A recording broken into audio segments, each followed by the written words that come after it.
Au nom du Père qui me crée, au nom du Fils qui me sauve, au nom de l'Esprit Saint qui me sanctifie. Sœurs et frères, poursuivons notre prière avec un texte que vous avez médité ou que vous avez certainement entendu à l'Eucharistie lorsque vous êtes allés recevoir les cendres aujourd'hui, ce matin, ce midi ou ce soir pour les frères et sœurs qui sont actuellement en célébration. Deuxième lettre de Saint Paul apôtre aux Corinthiens, vers chapitre 5, versets 20 à 6, au chapitre 6. Frères, nous sommes les ambassadeurs du Christ, et par nous, c'est Dieu lui-même qui lance un appel. Nous le demandons au nom du Christ, laissez-vous réconcilier avec Dieu.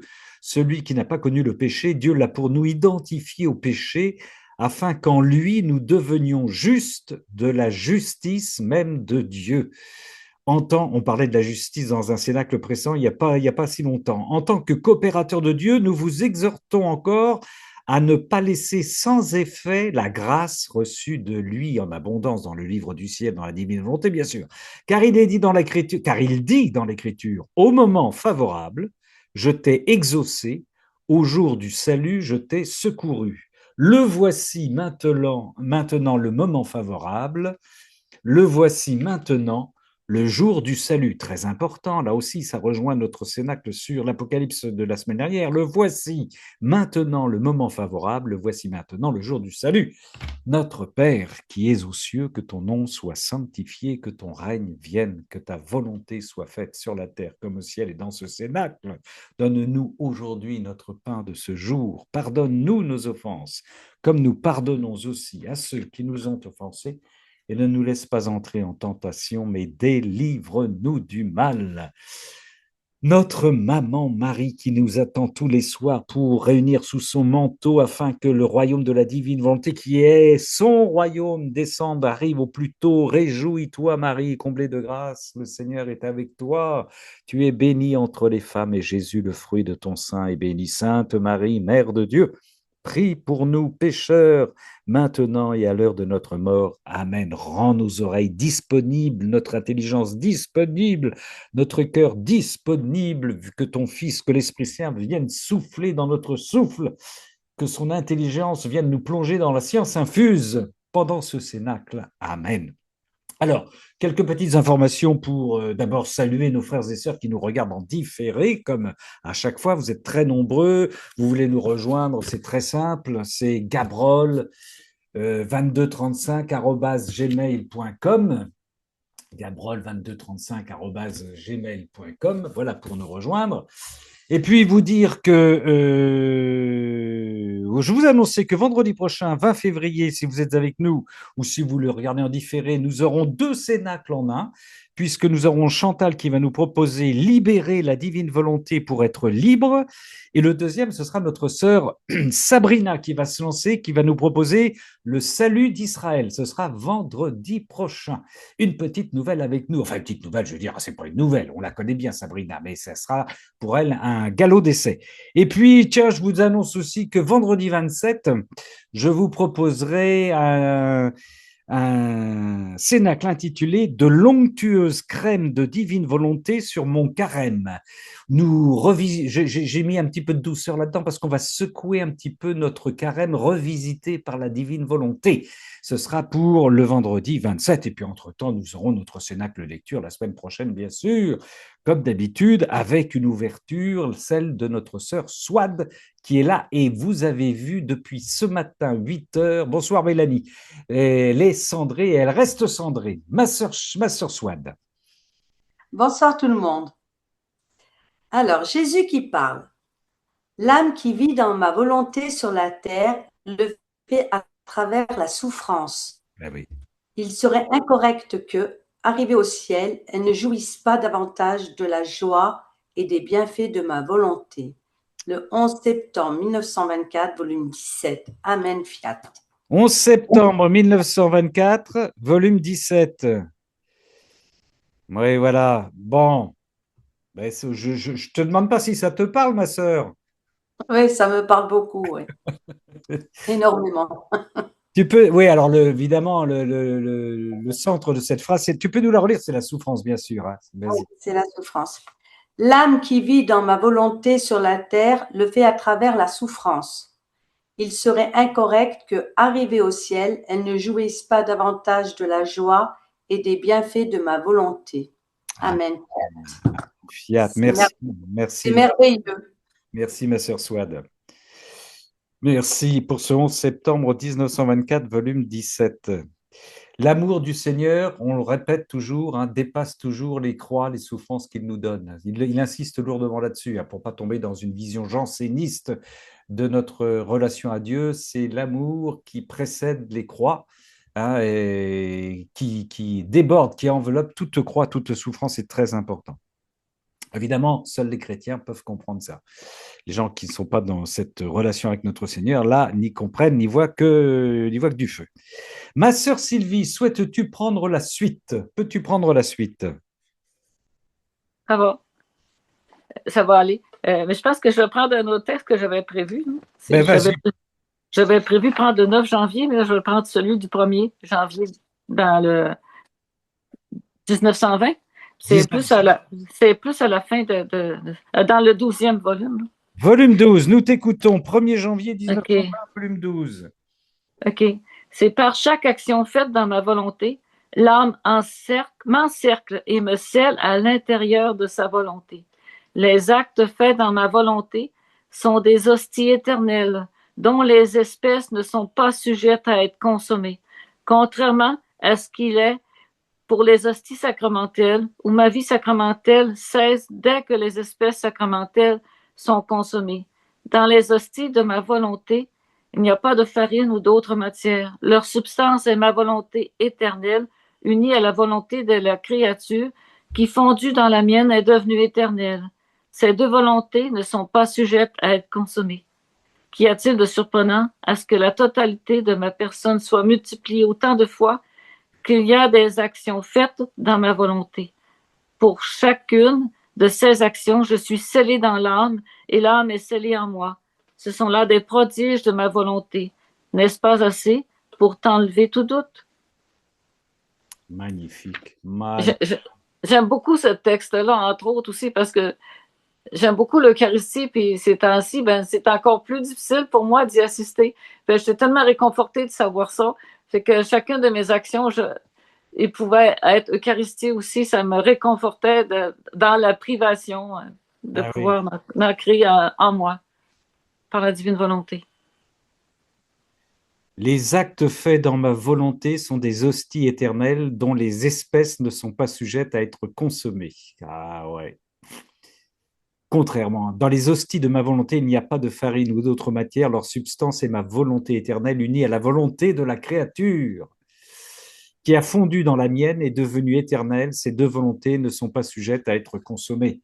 Et oui, nous restons éternels, nous ne disparaissons pas dans nos actes divins. Ben oui, fabuleux, fabuleux. Et oui, c'est indiscret de te demander, ma sœur Sylvie, pourquoi tu n'as pas accès à l'Eucharistie? C'est actuellement, c'est parce que j'ai été obligée de travailler, puis à cause de ça, mes horaires ne pouvaient plus correspondre pour aller chercher l'Eucharistie autant que je le voudrais. Ah ouais. Donc, je suis beaucoup plus limitée. Mais déjà, juste d'être limitée de temps en temps, plus souvent, c'est difficile pour moi, mais alors c'est réconfortant ce texte-là. C'est beau ça, c'est beau. Ben voilà une souffrance dont nous parlait Swad, quelqu'un qui ne peut pas avoir accès. C'est vrai que c'est un manque, hein, et c'est voilà, ben c'est une belle relation.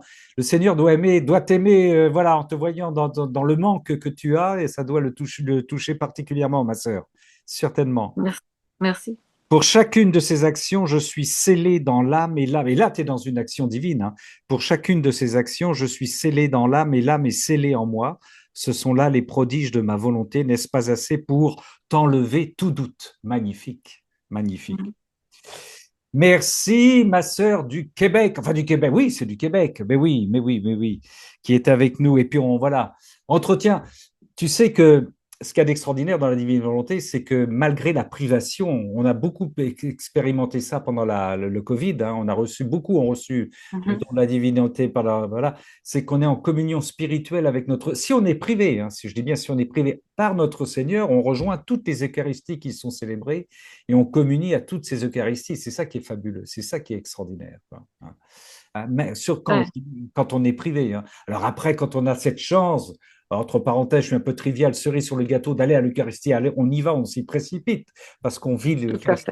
On vit l'Eucharistie différemment dans la divine volonté, bien sûr, c'est énorme ce que l'on peut vivre. Mais quand on est privé comme toi, tu es à chaque instant en Jésus, réuni dans tous les tabernacles du monde, passé, présent et futur, et dans toutes les Eucharisties qui sont célébrées, et dans toutes les hosties qui existent. Ça aussi, il faut y penser, c'est extraordinaire. C'est extraordinaire. Merci, ma sœur Sylvie. Ça, c'était le 1er janvier 1920, volume 12. C'est extraordinaire ce que le Seigneur nous. J'en profite, tiens, j'ai oublié de vous donner un petit témoignage ce matin. Avant de donner la parole à Géraldine, j'allais ouvrir l'église de mon village. Je marchais sur ma route de campagne. Un petit filet de voitures passe à côté de moi. Il y avait beaucoup de voitures parce que c'est aujourd'hui, au foyer de charité de Tressin, c'était une journée pour Dieu. D'habitude, c'est le mardi, mais là, c'est le mercredi à cause des cendres. Et je vois une voiture qui s'arrête à côté de moi, qui baisse la vitre, deux femmes que je ne connais absolument pas, qui me disent Amen Fiat, on vous suit sur Amen Fiat. Voilà, alors je les bénis évidemment, et puis je les laisse partir vers les cendres, l'Eucharistie. Et là, je pense à une chose, et d'ailleurs, c'est une invitation pour vous, mes frères et sœurs, si je me disais, il y a de plus en plus de gens qui connaissent la divine volonté, qui vont toujours au foyer de charité, qui connaissent les foyers de charité, qui continuent d'y aller, ils ont bien raison. À côté de ça, les gens de foyer de charité, je parle de très saints, n'ont pas le droit d'avoir une information sur la divine volonté. Ils n'ont toujours pas l'autorisation d'avoir ne serait-ce que pour les membres, un exposé, une conférence pour leur dire ce que c'est que la divine volonté. Donc, prions, sœurs et frères, portons cela pendant notre carême pour que le Seigneur explose les bunkers, les portes, les fermetures de ces foyers pour qu'enfin la divine volonté puisse rentrer et les réveiller et les ressusciter. Voilà, c'était un partage que je voulais vous faire. Nous passons du côté de Géraldine, ma sœur Géraldine. Alors, le bonsoir à tous. Le tome 32 est 32. 17 septembre 1933, 17 septembre 1933. page 62. Merci, ma sœur. Après quoi, je continuais à penser à la divine volonté et je me disais, comment cette divine volonté peut être formée dans l'âme?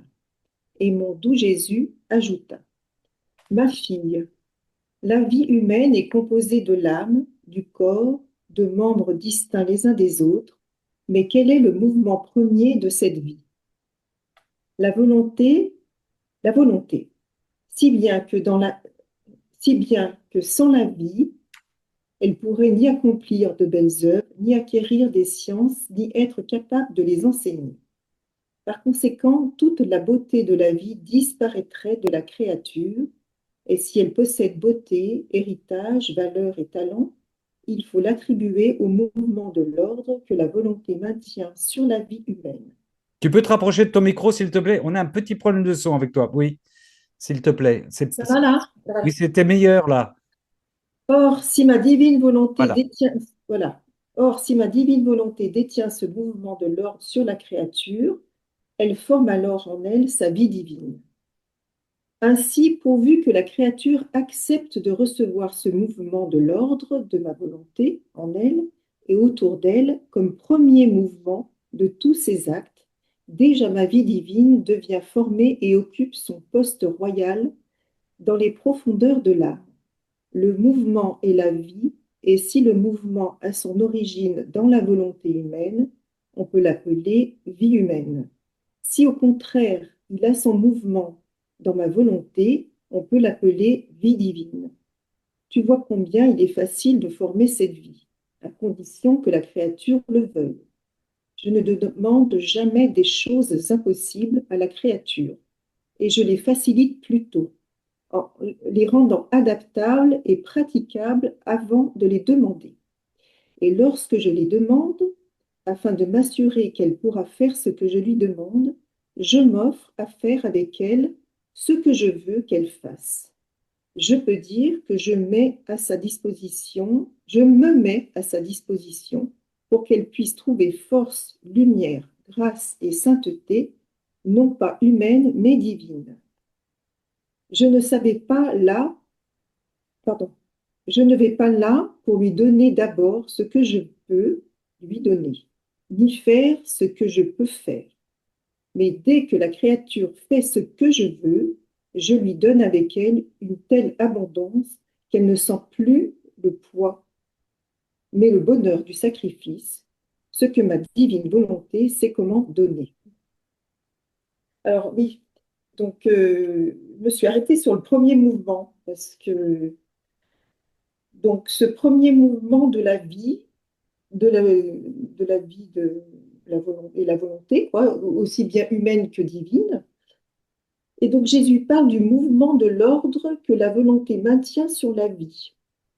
Il dit que ce serait une vie ordonnée en Dieu qu'il nous demande, puisqu'il écrit ordre avec un gros O, hein, c'est écrit O majuscule.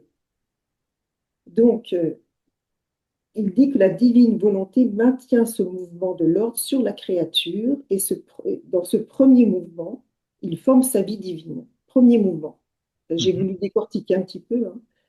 Donc, si nous acceptons de recevoir ce premier mouvement de l'ordre de la volonté de Dieu, qui met tout en ordre à l'intérieur de la créature, alors une vie divine est formée en elle, donc la créature, hein, et occupe le poste royal jusque dans même les profondeurs de son âme. Donc, si ce premier mouvement commence dans la volonté de Dieu, c'est une vie divine, mais non humaine. C'est bien, je mets l'accent là-dessus parce que c'est vraiment dans le premier mouvement que se crée cette vie divine. Parce que j'ai compris, hein, ce qu'il explique. Donc, notre Seigneur s'offre à faire cet acte, il se met à notre disposition, il met tout en ordre, si bien que c'est une force divine, une sainteté divine, une sagesse divine, une lumière divine, une grâce divine, etc., que la personne reçoit dans son acte. Donc, c'est très important, ce premier acte. Parle plus fort, s'il te plaît, on t'entend plus là, on t'entend plus. Oui, oui, Oui, donc je dis que c'est très important ce premier acte, hein, parce qu'on reçoit la force. ouais. Vous avez entendu ce que j'ai dit Oui, précédemment, hein? oui, oui, oui, oui. D'accord. Donc Jésus dit que dès que la créature fait ce que je veux, mais pour ça, Oui, il faut faire ce que Dieu veut, ben oui, évidemment, hein. Elle reçoit donc en abondance non pas le poids du sacrifice, mais le bonheur du sacrifice. le bonheur du sacrifice. Et oui, Oui, oui, oui. ça change tout, parce que là, vraiment, quand on est ordonné, pour l'âme tout ordonnée en Dieu, son bonheur est de savoir ce que Dieu veut. Elle se laisse prendre, elle se laisse saisir, en fait, d'une certaine façon. Son bonheur, c'est d'être donc ajustée à Dieu. Elle procure ainsi un grand bonheur à Dieu, à son Dieu. Elle reçoit du bonheur de Dieu, et même dans son sacrifice, enfin, si on peut appeler ça sacrifice, parce que c'est un sacrifice en bonheur, enfin, un bonheur de sacrifice, quoi. Elle est complice avec lui de tout le bien qu'il veut faire à travers elle. Ouais. Donc en fait, sachant qu'on est ajusté à Dieu, ordonné en Dieu, bah, ça facilite les choses, et en fait, le sacrifice devient un bonheur. Oui. Quelque part, c'est un peu ça. C'est un peu, je voulais expliquer un petit peu comment ce premier acte est C'est important. important, ce Ah oui. premier acte qui doit être ajusté, on doit être vraiment ajusté dans l'ordre de Dieu. Il Eh demande oui. l'ordre, hein.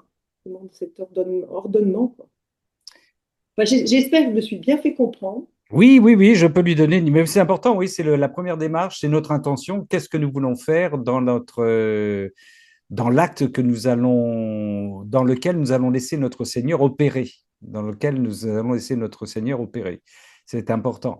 Il dit que dans l'acte, enfin ça c'est marrant parce que ça j'y reviendrai la semaine prochaine dans un Cénacle. C'est exactement ça touche le sujet que je voulais aborder la semaine prochaine dans le carême, à partir du carême. Et dans cet acte-là, il dit qu'il faut qu'on crée on a notre intention de laisser le Seigneur opérer en nous, de créer un grand vide à l'intérieur duquel il va vivre, il va réaliser toutes ses opérations, il va être opérant. Mais comme tu dis, comme il dit dans cette phrase, la dernière phrase, je ne vais pas là pour lui donner d'abord ce que je peux lui Voilà. donner, ni faire ce que je peux faire, mais dès que la créature fait ce que je veux.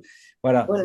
voilà, c'est très important. Voilà, c'est pas, voilà, il n'est pas, voilà, c'est vraiment de trouver dans ce premier acte d'être ajusté et ordonné. Eh oui, Parce oui, que oui, si on n'est pas, on peut pas, déjà, on reçoit pas le bonheur de l'acte. oui, C'est vrai, voilà, on reçoit un bonheur dans l'acte. oui, oui, tout Quand à fait. on est ajusté, on est heureux, on est dans la joie de donner cet acte avec Jésus. Donc, on reçoit une espèce de bonheur, enfin, un bonheur qui est de Dieu, en fait, Et même dans le sacrifice, c'est vrai. C'est Oui, vrai, oui, bien qui sûr. n'est plus un sacrifice puisque c'est un bonheur. Oui. Enfin, voilà. Je voulais l'expliquer un petit peu. Je ne sais pas comment si j'ai bien expliqué. Voilà. 17 septembre 1933, volume 32. 17 septembre 1933, volume 32. On y reviendra la semaine prochaine, mais par exemple, c'est quel carême veux-tu vivre, Seigneur, je m'adresse au Seigneur, quel carême veux-tu vivre en moi? Que veux-tu que je vive? Qu'est-ce que tu me proposes de vivre comme carême? Moi, j'ai évidemment mes outils, mes intentions humaines, mais toi, que veux-tu vivre? Que veux-tu que je vive par toi et en toi comme carême? Ça, c'est une autre démarche. Oui, c'est la joie. En fait, c'est vraiment ça le carême. En fait, c'est d'offrir nos sacrifices, nos offrandes Oui, avec lui, avec lui, oui, dans son acte à lui, dans dans son son acte. acte à lui, c'est de recevoir le sacrifice qu'il nous donne, c'est surtout ça, oui, oui. Voilà. Et je vous assure qu'on reçoit du bonheur. Oui, mais ça, on Euh, reçoit du bonheur, ça, c'est on certain. reçoit du bonheur. Merci, ma sœur Géraldine. Ma sœur Vicky, veux-tu prendre la suite alors que nous accueillons notre sœur Cécile? Bonsoir, ma sœur Cécile. Vicky, es-tu là? Oui, elle est là, notre sœur Vicky est là. Elle a un micro à ouvrir. Voilà. Oui, Ramon, je suis là, je vais lire le tome 11, Oui. 2 septembre 1912. 2 septembre 1912 au volume 11. Nous t'écoutons, ma sœur. Je disais à mon toujours aimable Jésus, ma seule crainte est que peut-être tu puisses me quitter en te retirant de moi. Et Jésus, ma fille, je ne peux pas te quitter parce que tu ne réfléchis pas sur toi-même, ni ne te préoccupes nullement de toi. Les réflexions, les préoccupations de soi, même concernant le bien, sont pour celui qui m'aime véritablement autant de vide qu'il forme à la mort, et par conséquent, ma vie ne remplit, ne remplit pas entièrement toute l'âme. Je suis comme mis de côté dans un coin, et cela me donne l'occasion de faire mes petits retraits de l'âme. Alors que pour qui n'est pas porté aux réflexions sur ses préoccupations personnelles, pense seulement à m'aimer et reprend soin seulement de moi. Je la remplis tout entière. Il n'y a aucun point de sa vie où je ne trouve la mienne. Et si je voulais faire mes petits retraits, je devrais me détruire moi-même, ce qui ne peut jamais être. Parole de Jésus. Nous rendons grâce à Dieu. J'étais touchée par le fait d'avoir les préoccupations, les réflexions. Ça ne manque pas pour nous dans notre vie de tous les jours. Par exemple, aujourd'hui, j'étais dans une chapelle qu'on est en train de désacraliser. Ça ne m'a pas vraiment empêché d'être préoccupée. Ben oui. Qu'on désacralisait, c'est ça? Oui, D'accord. j'étais vraiment préoccupée, les larmes coulaient. Je disais, Seigneur, si tu le permets, etc. Mais c'est très douloureux quand il y a des préoccupations ou des réflexions. Mais ici, le Seigneur dit, même dans le bien, il faut abandonner ça. C'est vraiment tout un travail dans la divine volonté. Et je demande au Seigneur la grâce de nous donner cette capacité de ne pas nous préoccuper de nous, mais de lui donner toute la place. Amen. Amen. Dis-moi, ma sœur, tu as dit 2 septembre, c'est ça? Oui, 2 septembre 1912. D'accord, ok. Bon, j'ai un petit problème, moi aussi, voilà. Ok, d'accord.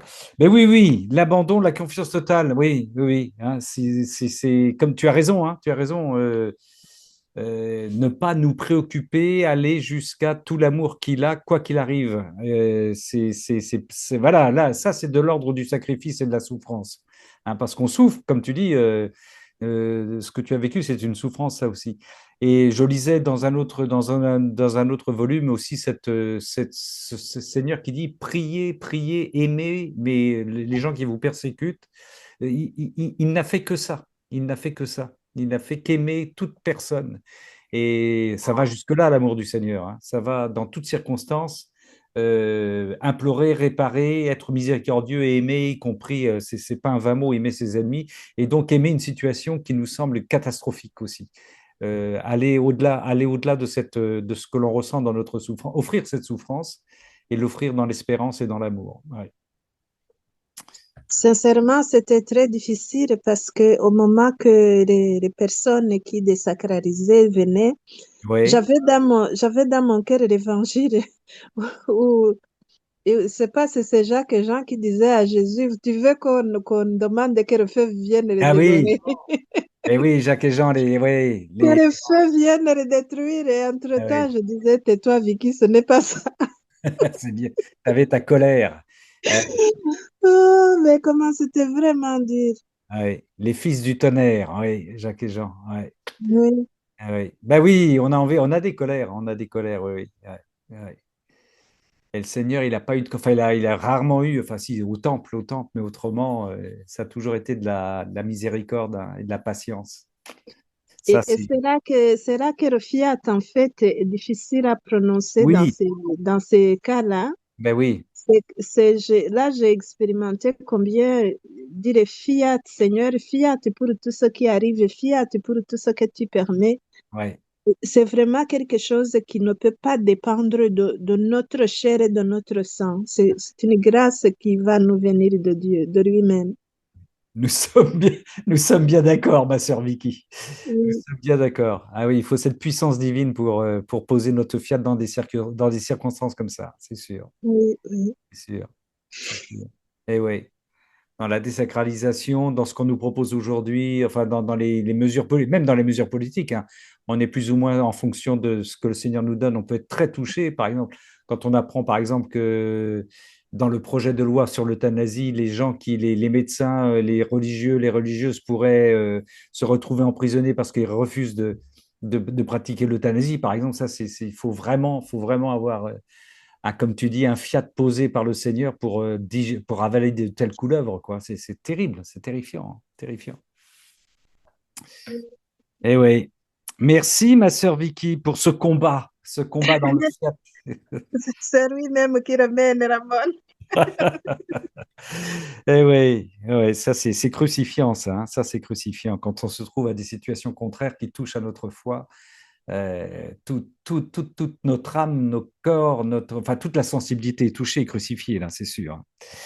2 septembre 1912, volume 11. La Vierge Marie a été crucifiée constamment quand elle voyait son fils dans sa passion. Hein. C'est terrifiant, hein. C'est terrifiant. Et elle a posé son fiat aussi. Elle a posé son fiat, j'ai confiance. J'ai confiance. Ma sœur Monique, tu veux prendre la suite, s'il te plaît? Oh là, j'avais pas dit mon oui, non. Oh. Ah bon? Non, non. Non, mais Jessie, t'es pas obligé, ma sœur, t'es pas obligé. non, je laisse aujourd'hui. Je D'accord, très laisse. bien. D'accord. Excuse-moi, je savais pas, j'ai pas fait attention. Très bien. Tu es tout excusé. Merci, ma sœur, sois bénie. Sœur Odile, va prendre la suite. Je mets le micro, voilà. J'ai choisi le tome 8, le 21 novembre 1907. 21 novembre 1907, volume 8. L'amour entre le Créateur et les créatures.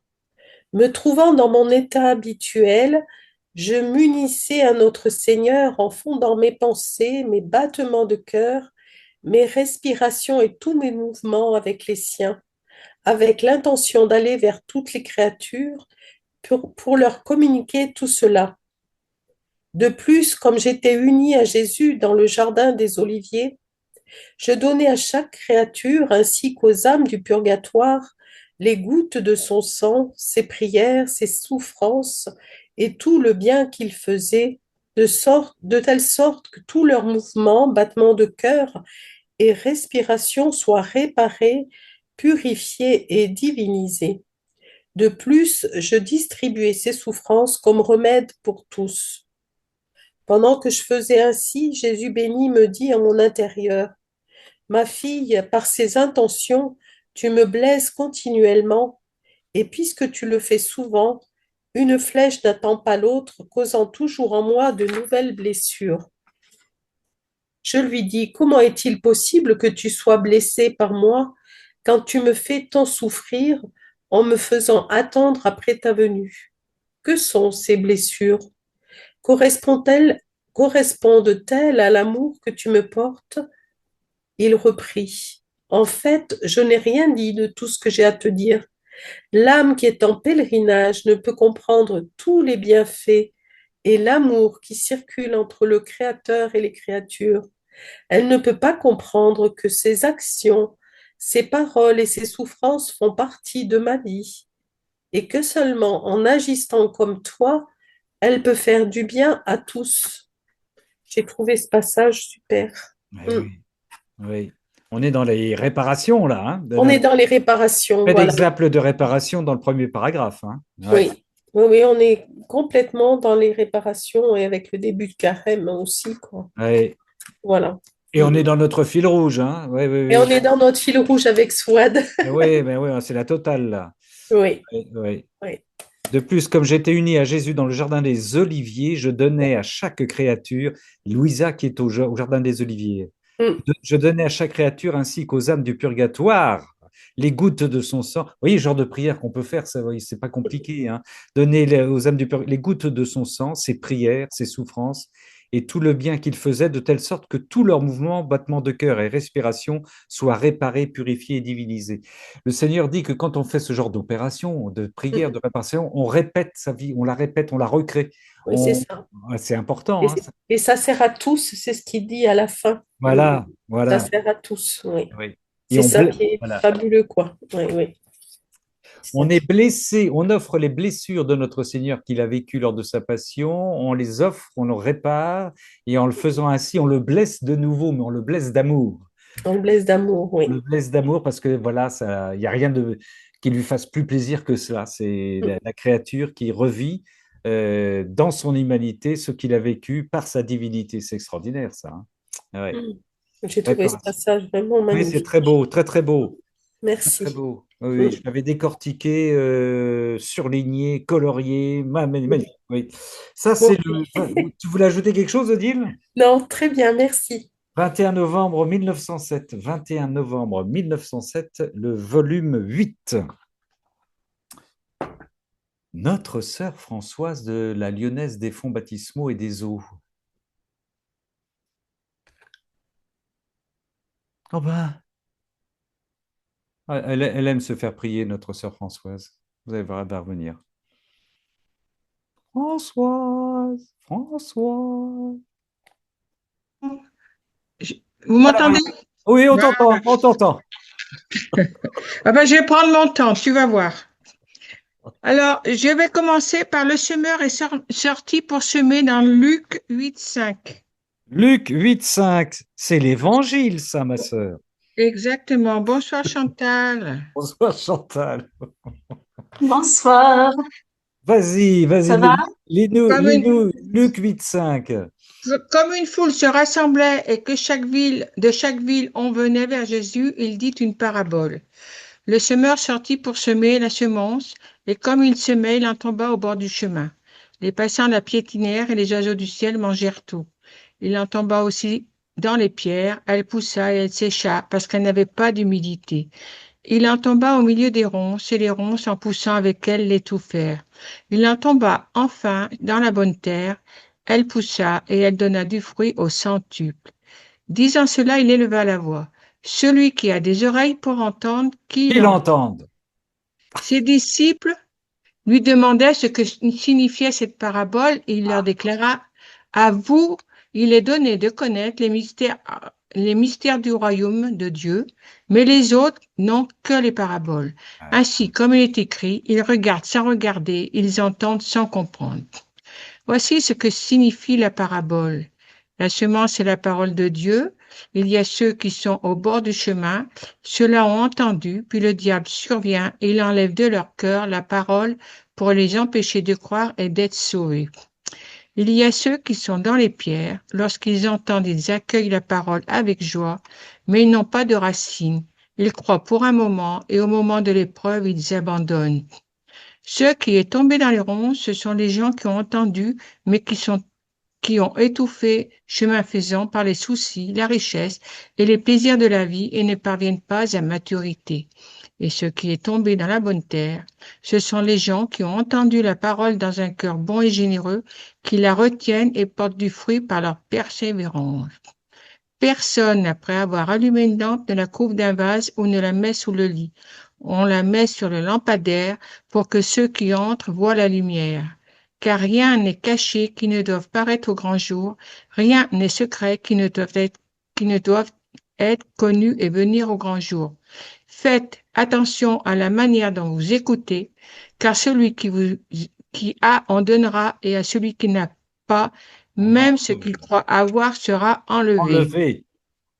Alors vous demandez pourquoi peut-être j'ai pris cette parole. Alors, bien sûr, on va voir c'est l'entrée en matière de ce que je vais vous lire dans le livre du ciel, tome 36, 26 novembre 38.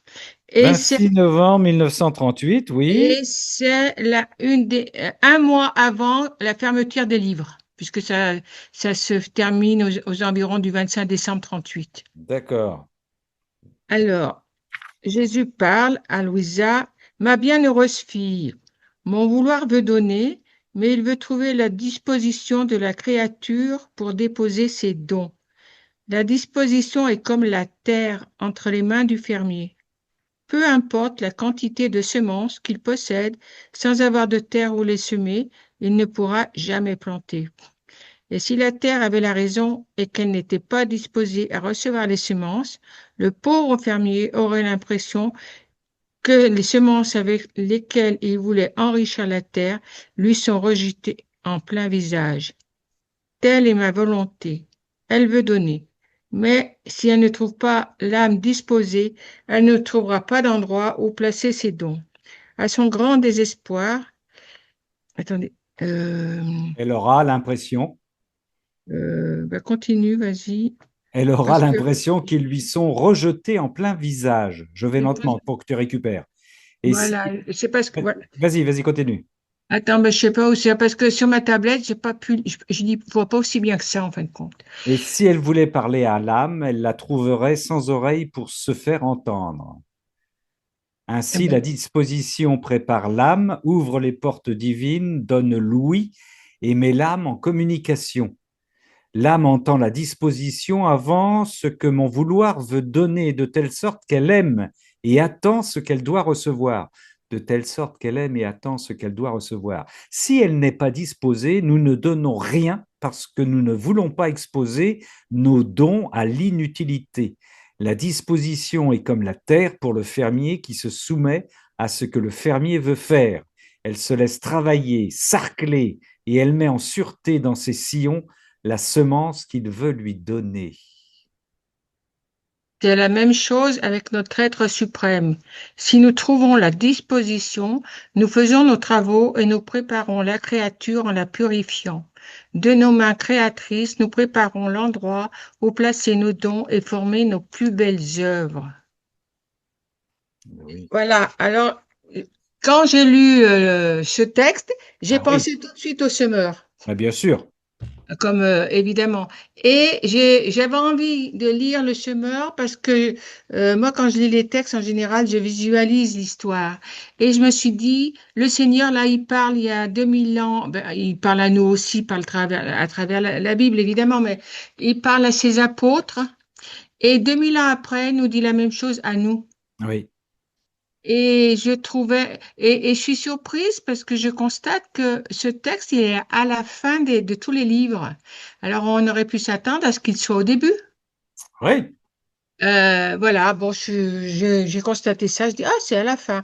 D'où peut-être l'importance aussi de ce texte et que le Seigneur nous dit, eh bien, en ce temps de carême, en plus, eh bien, il faut qu'on se livre au jardinier, quoi. Puis quand on Oui, voit un jardinier travailler la terre, eh bien, la terre, entre biner, piocher, enfin, je me rappelle plus, eh bien, sarclé, la terre, elle hercé. déguste quand même. Oui, oui, oui. Et voilà. Alors, j'avais envie de rapprocher ces deux textes et je me suis dit, je vais le garder sous le coude parce que si un jour je discute avec un prêtre ou je Ah ne fais oui, pas toujours les liens. Là, pour le coup, on a un texte, on peut les rapprocher tous les deux. Voilà. bien ma sœur, bien ma sœur. Et d'où l'importance de, La disposition, voilà. notre disposition, et ça rejoint aussi là ce que nous a dit Swad au départ, hein, c'est comme la terre pour le fermier qui se soumet à ce que le fermier veut faire. Nous devons nous soumettre à ce que le grand fermier, notre Seigneur, veut faire. On se laisse travailler, c'est le carême. On se laisse sarcler, c'est le carême. Et là, du coup, elle nous met en sûreté une fois qu'on est travaillé, retourné, labouré, hercé. Et là, pour que la semence, on puisse recevoir cette semence. Donc, demandons à notre Seigneur pendant notre carême d'être sarclé, travaillé avec joie et bonheur dans l'heureuse souffrance, pour reprendre ce que disait tout à l'heure Géraldine. Eh oui, eh oui, eh oui.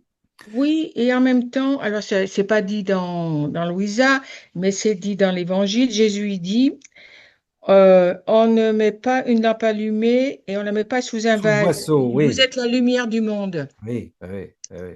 Et là, c'est nous maintenant la lumière du monde. C'est nous qui sommes chargés, qui partons en mission. C'est nous qui, voilà. Et je trouvais que c'était important de l'entendre. Eh oui, nous sommes la lumière du monde. Oui, oui, Faites oui. attention. On le dit humblement, il n'y a aucune prétention, aucun orgueil de notre part, mais oui, oui, oui, oui, oui, oui, oui, le Seigneur en nous par nous et il nous donne sa lumière, nous devenons la lumière du monde. Et nous sommes les lampadaires, nous sommes les lampes qu'il met en hauteur pour que nous, dans ce monde complètement troublé, inondé, travaillé, martyrisé, sans dessus-dessous, sans aucune raison, ayant perdu toute raison, eh bien, nous soyons quelques lampes dans la tempête, des lampes qui ne s'éteignent pas. Attention, on reprend les analogies de l'évangile de Luc, là, qui ne s'étouffent pas, voilà, qui perdurent, qui tiennent. Et là, on rejoint ce que disait tout à l'heure Vicky, c'est-à-dire le fiat. Gardons le fiat en nous, quelles que soient les épreuves, quelles que soient les horreurs que nous pouvons voir, les horreurs qui nous traversent. Et oui, les souffrances qui nous traversent. Et oui. Bien, ma sœur Françoise, Voilà. ben, c'est bien. C'est parfait. Je suis heureux de se savoir rassuré avec un texte sous le coude que tu pourras présenter à ton curé. Je suis très heureux. Voilà. Enfin, je l'ai sous le coude, voilà. Voilà, très bien. Mais vous pouvez Merci. faire pareil, hein. Qu'est-ce qu'on Je ferait vous ai pas pour... donné Mais les, oui, ma sœur, mais je vous ai donné les textes. oui, voilà. Bon, oui, je ne vous en dis pas plus par rapport à nos curés. J'avais un petit, mais ça sera pour les prochains CEDAC. Merci, ma sœur Françoise. 26 novembre 1938, volume 36, et Luc 8, 5, chapitre 8, verset 5, le semeur. Une autre semence de la divine volonté, c'est notre sœur Evelyne. Voilà, bonsoir. Bonsoir. Alors, je vais lire le 17 octobre 1928. 17 Dans le octobre. tome, oui, Oui, dans le tome 25. 25. On t'écoute, ma sœur. Alors, vous m'entendez bien, hein? Oh oui, on t'entend bien. Dans le sein maternel, je reposais sous le poids de toutes les âmes et de tous les péchés. Ici, dans chaque hostie aussi, petite soit-elle, le sens, le poids énorme du fardeau des péchés de chaque créature. Pardon, il ne dit pas le sens, il dit je sens le poids. Rapproche-toi de ton micro, ma sœur. Rapproche-toi de ton micro. Voilà, Voilà. voilà, il me semble bien qu'il y a quelque chose qui n'allait pas. Oui, Okay. oui. Alors, je recommence. Dans le sein maternel, je reposais sur le poids de toutes les âmes et de tous les péchés.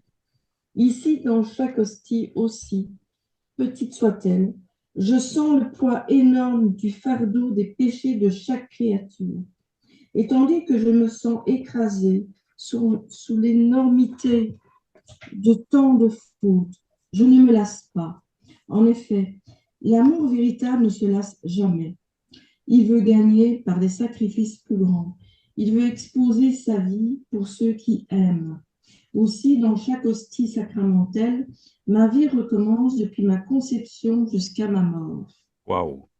Maintenant, je veux te dire le plaisir que j'ai de te garder près du tabernacle sous mon regard sacramental et te montrer les analogies qu'il y a entre toi et moi.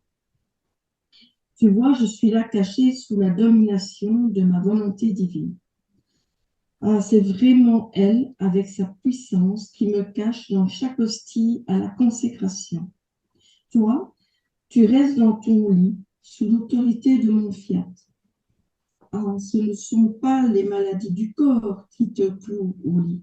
Non, c'est uniquement ma volonté qui le veut ainsi. Ah là, En c'est faisant, mieux, c'est nettement mieux, là, on t'entend mieux. Vas-y, continue comme ça. ainsi, en faisant de toi un voile, elle me cache et m'offre une hostie vivante, un tabernacle vivant. Moi, dans ce tabernacle, je prie continuellement. Mais sais-tu quelle est ma première prière? Que ma volonté soit connue, que son autorité. Tu es loin, ma sœur, là. Excuse-moi, mais rapproche-toi. Ah, Voilà, oui, oui, oui. Là, pourtant c'est je mieux. suis proche, hein, Oui, c'est oui, non, mais mal. là, c'est mieux. Là, c'est mieux, tel que tu es maintenant, là. Ok, ok, ok. Voilà. Excuse-moi, hein, bon. Non, non, c'est parce que c'est tellement important comme texte en plus Oui, oui, c'est vrai. que ma volonté, vas-y, que ma Que ma volonté. volonté soit connue, que son autorité qui me tient caché s'impose sur toutes les créatures, y règne et domine, car alors ma vie sacramentelle se- sera pleinement fructueuse. Quand ma volonté sera connue et régnera, mes sacrifices auront abouti. Ma vie sera rétablie dans les créatures. Je reste là caché en faisant tant de sacrifices, en attendant le triomphe et le règne de ma divine volonté. Amen. Voilà. Amen. Ah ouais. C'est bizarre, il y avait un problème avec mon micro apparemment. Pourquoi ce texte, ma sœur, ce texte de notre Seigneur dans son hostie? Eh bien, je suis fort touchée pour le moment par le Saint-Sacrement, l'Eucharistie et le tabernacle. Je ne sais pas, c'est... Oui, Et en plus, le fait qu'ils disent quand même ici que ma volonté donc soit connue et que une fois que ce sera fait, tout sera abouti, quoi. Donc, car alors ma vie sacramentelle sera pleinement fructueuse. oui, Et il dit que mes sacrifices auront abouti. oui, Ma auront vie abouti. sera rétablie dans les créatures. Oui, Donc oui. ça, c'est... voilà. Le sacrifice continu de notre Seigneur, oui. Et en attendant, il est toujours en souffrance. Oui, Ça il aussi, te ça cache. fait... Voilà, Oui, donc c'est oui. ça avec Dans le le carême présent. qui a commencé. Ouais. J'ai commencé justement avec le lavement des pieds, moi. Oui, bah oui. La 20e heure. Donc, c'est ça que ça me touche. C'est pour ça que j'ai commencé par cette lecture-là. La 4e heure avec notre frère Alain Violo. Oui. Voilà. Magnifique, magnifique opération initiative qui nous rassemble à une centaine pour faire lire les 24 heures de la Passion pendant tout le carême. Et alors cette phrase, ma sœur, Oui, elle te cache et forme pour moi une hostie vivante, un tabernacle vivant. C'est extraordinaire oui. ça. Ouais. Puis le rapport avec sa maman aussi, hein, que dans le sein maternel, je reposais sous le poids aussi de toutes les âmes, de tous les péchés. Oui, ouais. Ouais. Et dans chaque hostie aussi, quoi. Ah oui, quel Voilà. mystère, quel mystère. Quand tous ces théologiens vont se plonger dans le livre du ciel, ils vont nous pondre des sommes et des sommes et des tomes et des tomes. Vous allez voir de commentaires, c'est extraordinaire. Nous aurons des retraites partout, à droite, à gauche. Les gens qui vivront dans la divine volonté vont pouvoir se régaler. Mais nous aurons ouvert la voie. Et avec Françoise, nous aurons envoyé nos petites graines, nous aurons semé. Eh oui, oui, oui. Alors seulement ma vie sacramentelle donnera tout son fruit, l'accomplissement de tant de sacrifices, la restauration de ma vie dans les créatures. Et ça rejoint là aussi le fiat de Vicky. Vous voyez, le Seigneur, il attend, il pose son fiat. Alors seulement ma vie sacramentelle donnera tout son fruit. Et oui.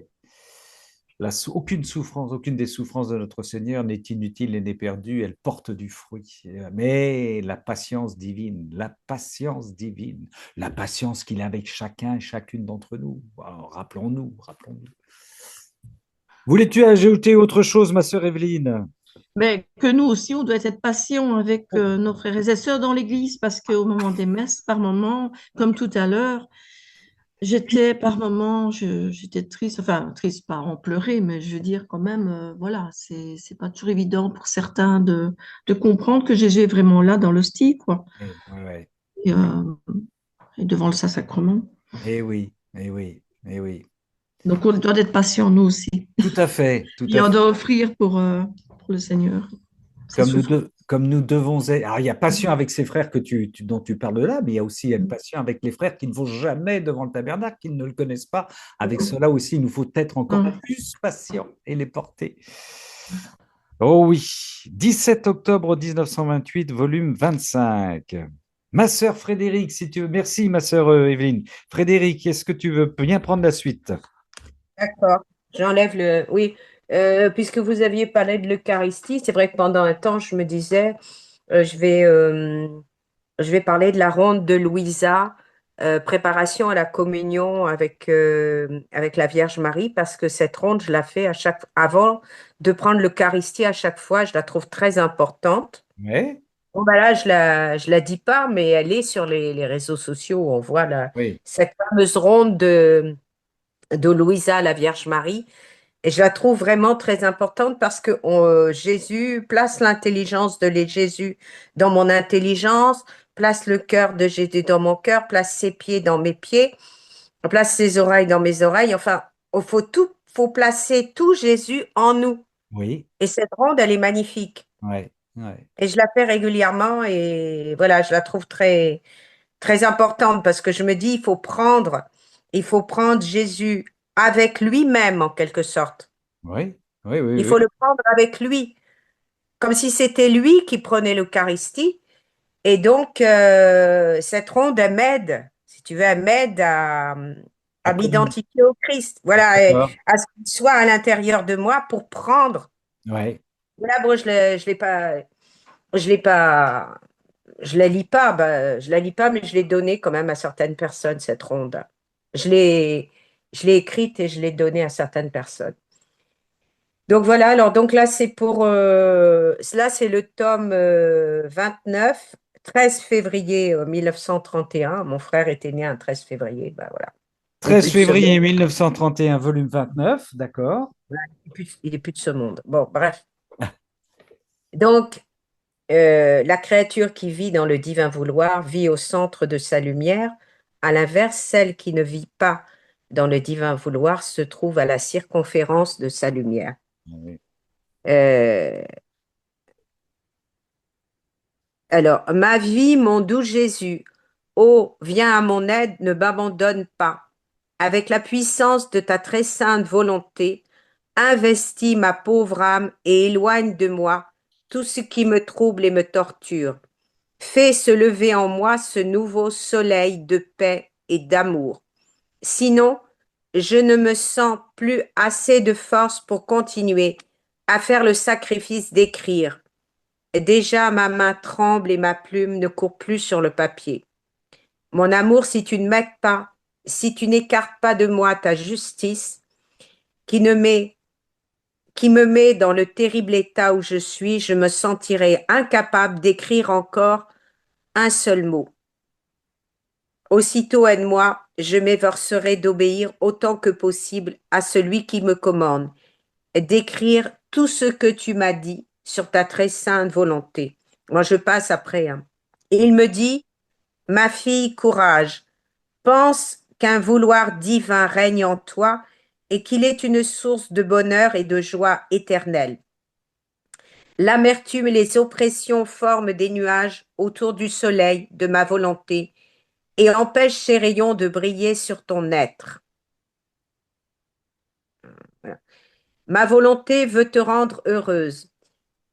Il sent que le bonheur qu'il veut te donner est repoussé par ton amertume. Mais il dit quand même après, tu as à ta disposition un soleil divin. Donc, il est repoussé par ton amertume, mais tu as à ta disposition un soleil divin. Mais à cause de ton amertume, tu ressens cette pluie qui t'oppresse et qui remplit ton âme à ras-bord. Tu devrais savoir que l'âme qui vit dans ma volonté se trouve au centre de la sphère du soleil divin et qu'elle peut dire « le soleil est à moi ». Mais celle que ne vit pas en lui se trouve à la circonférence de la lumière que répand partout le soleil divin. Mon vouloir, avec son immensité, ne peut ni ne veut se refuser à personne. Il est comme le soleil qui est contraint de dispenser à tous sa lumière, bien que tous ne veuillent pas le recevoir. Et pourquoi? Parce que la volonté est lumière, et parce que la nature de la lumière est de se donner à tous, à ceux qui ne la veulent pas, comme à ceux qui la veulent. Mais quelle est la différence entre l'âme qui vit au centre de mon soleil divin et celle qui est à sa circonférence? C'est que la première possède les biens de la lumière, et ils sont infinis. La lumière la défend contre tous les maux. Ça, c'est important. Afin que le péché n'ait pas de vie dans cette lumière. Si des amertumes se lèvent, ce sont comme des nuages qui ne peuvent pas avoir une vie éternelle. Une petite brise de ma volonté suffit pour disperser les nuages les plus lourds, et l'âme se retrouve plongée au centre de son soleil qu'elle possède. D'autant plus que les amertumes de celles qui vivent dans mon vouloir sont toujours pour ma cause. Je peux dire que je ressens l'amertume avec toi, et que si je te vois pleurer, je pleure avec toi, parce que ma volonté me rend inséparable de celle qui vit en elle. Je ressens ces souffrances plus que si elles étaient miennes. De fait, ma volonté qui réside dans cette âme appelle mon humanité en celle qui souffre pour lui faire répéter sa vie sur la terre. Oh, quels divins prodiges se produisent! De nouveaux courants sont ouverts entre le ciel et la terre à cause de cette nouvelle vie de souffrance que Jésus veut vivre dans sa créature. Donc là, on parle de souffrance. Eh oui. Mon cœur est humain, mais il est aussi divin, et il possède la plus douce tendresse. Lorsque je vois souffrir une créature qui m'aime, les attraits et les tendresses de mon cœur sont si puissants. Alors, mon très tendre amour liquéfie mon cœur et il se déverse sur les souffrances et sur le cœur de ma créature bien-aimée. Alors après, je passe un peu. Ah oui, non, je peux le lire ça quand même. Par conséquent, je suis avec toi dans la souffrance et à double titre, comme acteur des souffrances et comme spectateur. Ainsi, je peux jouir des fruits de ma souffrance que je veux développer en la créature. Pour celle qui vit dans ma volonté, il y a des soleils au centre de sa vie et nous sommes inséparables. Et après, donc, il parle de celle qui vit en dehors de la circonférence, qui vit à la circonférence. Oui, oui, oui, oui. Voilà. Cette créature n'est pas propriétaire de la lumière. C'est ça la différence. Oui. Est-ce que je continue ou... car la vraie possession n'existe que si un bien réside en soi et si personne ne peut vous l'enlever, ni dans cette vie ni dans l'autre. Le bien qui se trouve au dehors est sujet au danger. Et là aussi, il y a quelque chose d'important.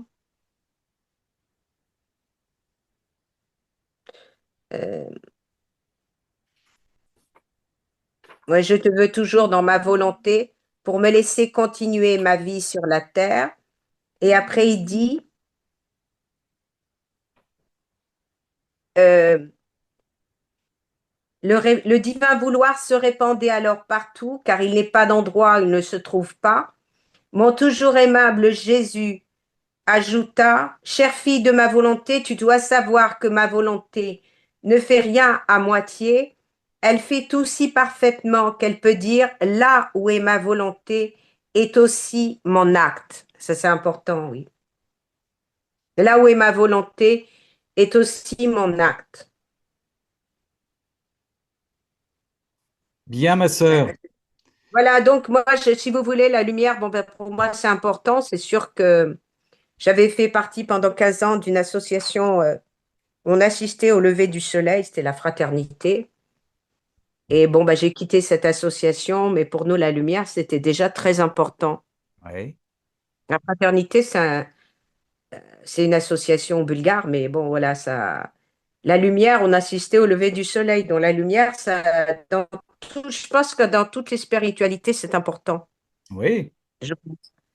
Je suis le chemin, la vérité, la lumière et la vie. Oui, oui, oui. Et puis, ça rejoint ce qu'a dit nous a rappelé notre sœur Françoise dans l'Évangile. Est-ce qu'on met une lampe sous le boisseau? Voilà. Nous sommes des lumières. Nous sommes des lumières en la lumière de notre Seigneur. C'est très important, oui. Très important. Et qu'on enlève les péchés aussi. Là, il le dit qu'on est préservé du péché Ah ben oui, quand on est dans la lumière. quand on est dans la lumière divine, bien sûr, ça brûle tous les mots, comme tu disais, MAUX.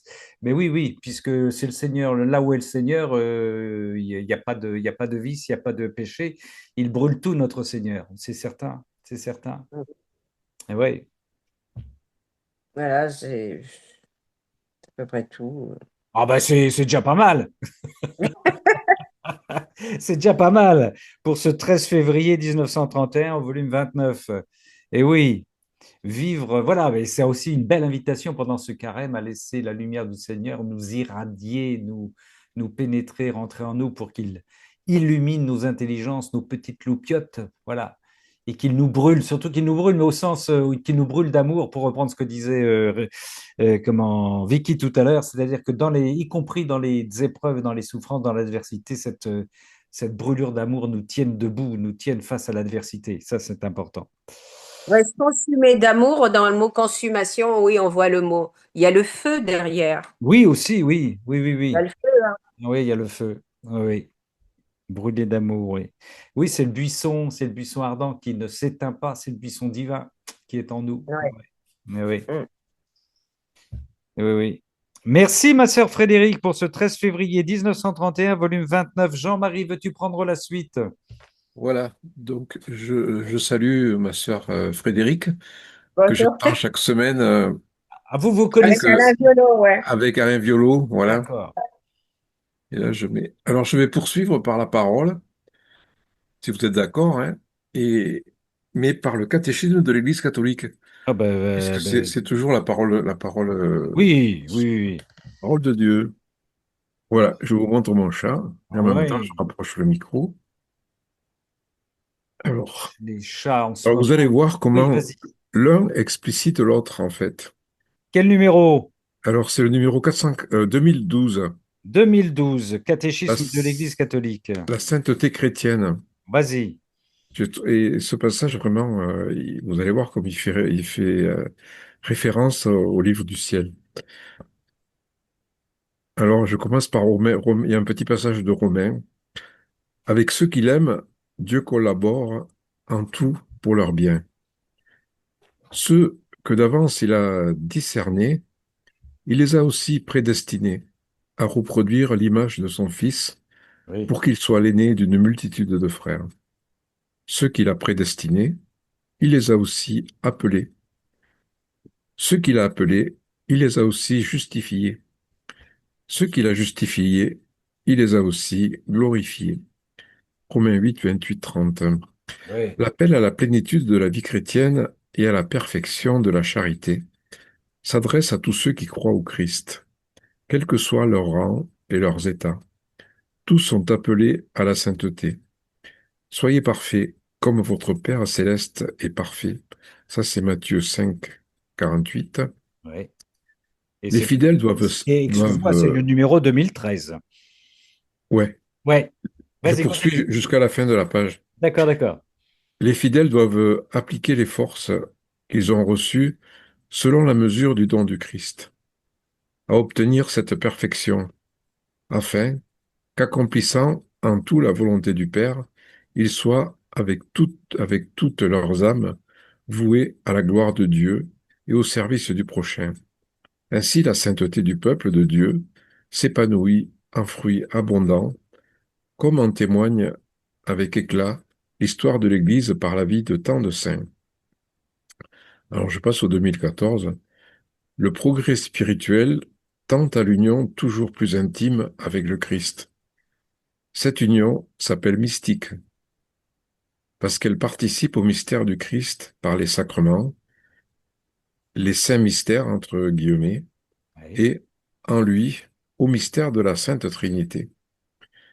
Dieu nous appelle tous à cette intime union avec lui, même si des grâces spéciales ou des signes extraordinaires de cette vie mystique sont seulement accordés à certains, en vue de manifester le don gratuit fait à tous. Étonnant. Le chemin de la perfection passe par la croix.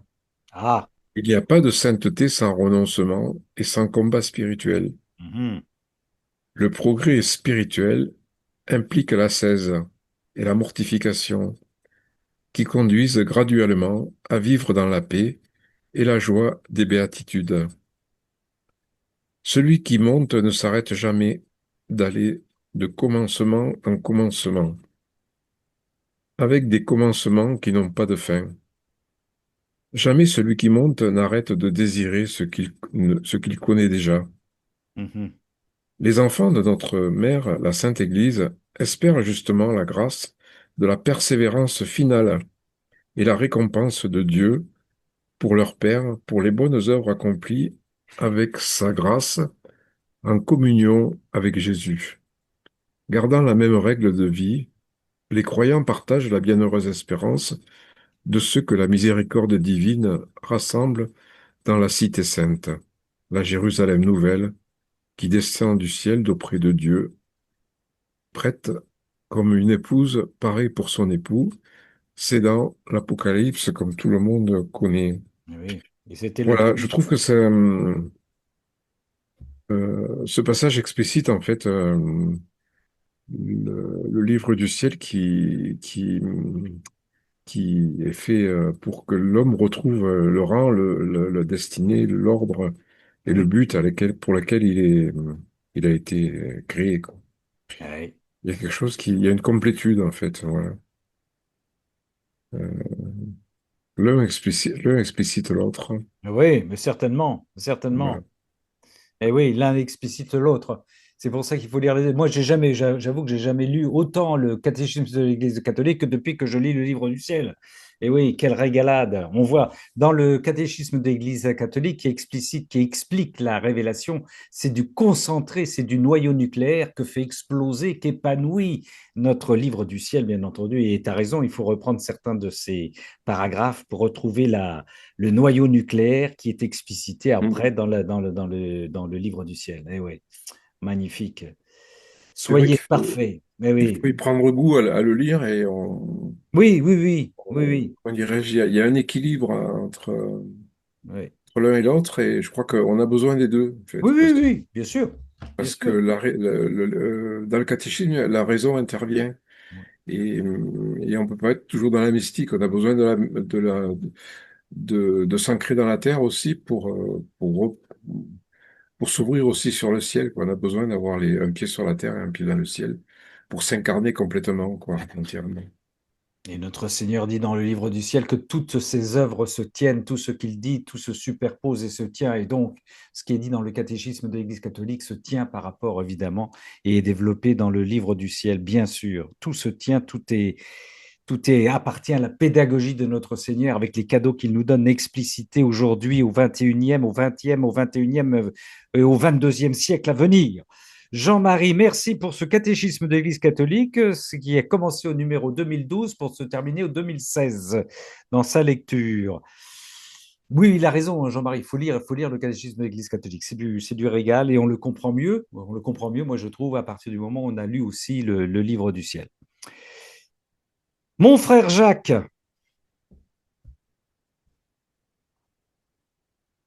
Evelyne, le catéchisme est rempli d'amour, c'est un plaisir de le lire. Oui, ma sœur Evelyne, tu as raison. Tu as raison. Alors, tome 28, Tome 28, 2 mai 1930, 2 mai 1930, page 196. 196. Merci, mon frère. Tome 28, on t'écoute. Alors, c'est Louisa qui se pose des questions. Ah, Mon esprit voulait interrompre la course de mes continuels je t'aime, en me disant en moi-même, la vie de ce je vous aime que je répète est-elle en moi? Comme moi, je me pose aussi la question. La mhm. vie de ce je vous aime Est-il en est-elle en moi? moi? Ah, ah. Alors Jésus lui répond, ma fille, tu as oublié qu'un seul je t'aime dans ma divine volonté a la vertu, après avoir été dit une fois, de ne jamais cesser de dire je t'aime et je t'aime. Alors c'est ça que je trouve un peu fort. Fort de café, oui. Le fait de dire une fois je t'aime Ouais. dans la divine volonté Oui, et répéter oui. ad vitam aeternam. Un écho éternel, mon frère. Eh oui. Eh oui, parce que Alors, c'est le Seigneur, tout ce que dit le Seigneur à travers toi, en toi et par toi, est une parole qui devient une parole éternelle, est un acte éternel, est une vie divine. Donc ça reste éternel. Tu vas retrouver, quand tu seras face au Seigneur, tu vas retrouver tous les je t'aime que tu as déposés dans ton parcours terrestre. et c'est ça qui est quand même un peu fort. Fort de café. Mais oui, c'est fort. Mais Jésus est très fort, mon frère. Oui, non, mais pour nous, on a du mal à s'imaginer. Ah, ben oui, mais oui. Ben oui. C'est plus qu'avoir la foi, là. C'est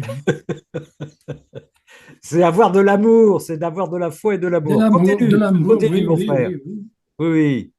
Non, mais par exemple, quand je dis je t'aime, Jésus, de me permettre d'aller visiter un EHPAD. Ouais, ouais, ouais. Mais il reste éternel, ce je t'aime. Alors, ça concerne toutes les personnes que je vais aller voir. Oui, tout à fait. Et c'est répercuté, Ouais, ouais. ça va se retrouver au ciel, Oui, le fait que j'ai dit ça, ouais. en allant voir ces personnes, et non, je sais pas, Oui, hein. oui, mais absolument, oui, oui. Quand tu seras On au va ciel, retrouver avec toutes ces personnes, c'est je t'aime, Oui, Jésus, oui, pour toutes oui, ces personnes oui, que tu m'as permis d'aller voir. oui. Et tu as porté ces personnes dans ton je t'aime, et ça, c'est important pour notre Seigneur. Il allumera la radio Jacques. Il dit, oh, Jacques, on va écouter ta radio. Tout ce que tu as dit, tout ce que tu as donné comme je... On va écouter ta radio. Et tu verras, dans la radio que tu as donnée, il y aura toutes les personnes pour qui tu es intervenu, pour qui tu as prié, pour qui tu as déposé des je t'aime à notre Seigneur. Rien ne sera perdu. Alors, est-ce que je peux dire aussi, je t'aime, Jésus, pour toutes les personnes qui sont indifférentes Oui, à bien ta sûr. propre volonté, Et bien sûr que tu peux qui dire me contrarient sans arrêt? qui me colle de mauvaise humeur sans arrêt. Oui, oui, tu peux. Oui. Mais bien, Oui, non, mais c'est quand même un peu dire je t'aime quand on est contrarié, c'est pas un peu forcer les événements? ah, tu forces un peu les... Non, parce que tu dis, moi j'ai du mal, moi j'ai du mal, mais je prends ton je t'aime, Seigneur, parce que toi tu les aimes, ces personnes qui me perturbent, toi tu sais les aimer, je prends ton je t'aime et voilà, je me cache, je me glisse dans ton je t'aime à toi. Oui, je t'aime avec ton amour, oui, oui. Voilà, ben voilà, ben voilà. Moi j'ai du mal parce que elle m'enquiquine particulièrement cette personne. Mais toi, tu l'aimes beaucoup plus que moi. Tu as donné ta vie pour, tu lui as pardonné, tu la comprends mieux, tu la juges beaucoup moins sévèrement que moi. Et donc, je me cache dans ton amour pour cette personne que je ne peux pas sentir. Alors, je continue à lire ou pas? Oui, mais oui. Mon fiat ne sait pas faire des actes finis, pardon. Oui, oui, Et tout ce qu'une créature fait en lui acquiert la vie continuelle. oui. Et comme le souffle, la pulsation et le mouvement continuel sont nécessaires pour vivre, les actes accomplis dans ma divine volonté, ayant leur commencement en elle, sont changés en vie. Et comme la vie, ils acquièrent la continuation du même acte sans jamais s'arrêter. Alors c'est ça qui est quand même fort, hein? Deux Sans cafés. jamais s'arrêter. Jamais, jamais, ma sœur, mon frère. C'est inouï. Mais oui, c'est inouï la vie avec le Seigneur, c'est inouï. Par conséquent, je t'aime n'est rien d'autre que la continuation de ton premier je t'aime. Eh oui. Et en vie, ton premier je t'aime veut être nourri pour grandir. Eh oui. Il veut le souffle, la pulsation et le mouvement de la vie. Et en répétant tes je t'aime, ton premier je t'aime, sans la pulsation, sans le souffle, sans le mouvement, et grandit dans la plénitude de l'amour, et répétant tes je t'aime, il sert à multiplier autant de vies d'amour que de je t'aime que tu as prononcé. Par conséquent, un je t'aime appelle et rappelle avec insistance l'autre je t'aime. C'est pourquoi tu ressens un besoin, une nécessité d'amour de suivre le cours de ton je t'aime.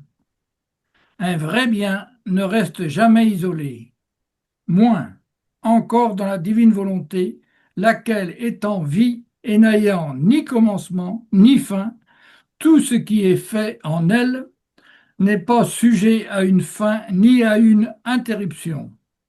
Par conséquent, un je t'aime sert à rappeler à la vie un autre je t'aime Oui. et à le maintenir en vie.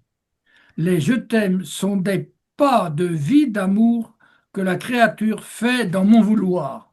Aussi, ne t'arrête pas, continue la course de ton je t'aime pour celui qui t'aime tant. Et voilà. Amen fiat. Amen fiat. Mais toi qui es un grand, ça fait penser aussi à l'autre parole où il a dit de se méfier du levain des pharisiens. Ouais, Sylvie nous dit ça. Mais Jacques, toi qui as été un grand agriculteur, qui est un grand agriculteur devant l'Éternel, c'est comme si tu reprenais tout ce que tu as fait dans ta vie d'agriculteur en disant à telle époque j'ai fait ci, qui m'a conduit à faire ça, qui m'a conduit à faire ça. Après j'ai changé, j'ai fait ci. Tu comprends?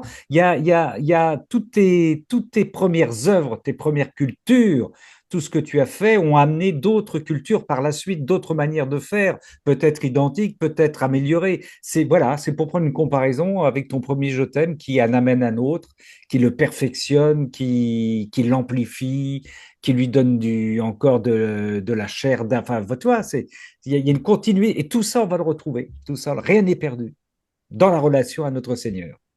Et ce que tu me dis là, ça me fait beaucoup plaisir parce que ça fait fleurir toutes les difficultés que j'ai vécues dans cette ferme abandonnée quand je suis arrivé. Ah oui. C'était une ferme abandonnée, hein. Ouais. J'ai travaillé, enfin nous avons travaillé avec mon épouse. Fallait qu'on soit fort physiquement pour tenir déjà. Et on n'a jamais perdu la foi, hein. On n'a Ben jamais perdu. voilà, ben C'est ce voilà. qui nous a sûrement permis de tenir, hein. Voilà. Mais tout ce que tu as fait depuis le début dans ta lutte a permis d'arriver au résultat où tu en es aujourd'hui. Ah oui, Donc rien n'est perdu, tu vois. Rien n'est perdu. Tout est lié. Tout est lié. oui, Et ben tes je t'aime, c'est pareil. tout à fait, oui. Eh oui. Eh ben une bise à ton épouse, mon frère. Merci Ramon. Oui, oui, ben, Merci, mon frère Jacques, pour ce 2 mai 1930, volume 28. Ah oui, ça c'est beau. C'est très beau. C'est très beau, très beau, très beau, le je t'aime. Mais le Seigneur, il dit, c'est très simple, hein, pour lui faire plaisir, il dit, la vie dans la divine volonté, c'est de déposer des je t'aime continuellement à notre Seigneur. Je t'aime par ton amour, et voilà, il est heureux, voilà. Voilà. C'est le minimum, et j'allais dire le maximum syndical qu'il réclame. C'est extraordinaire, ça, c'est extraordinaire. Oui, mais pardon. Moi, ce que je comprends pas, s'ils sont éternels, pourquoi faut autant le dire? Et parce qu'ils sont éternels Eh ben oui. parce que dans le présent éternel, tu vas pas te taire. Tu en rajoutes, tu vois, tu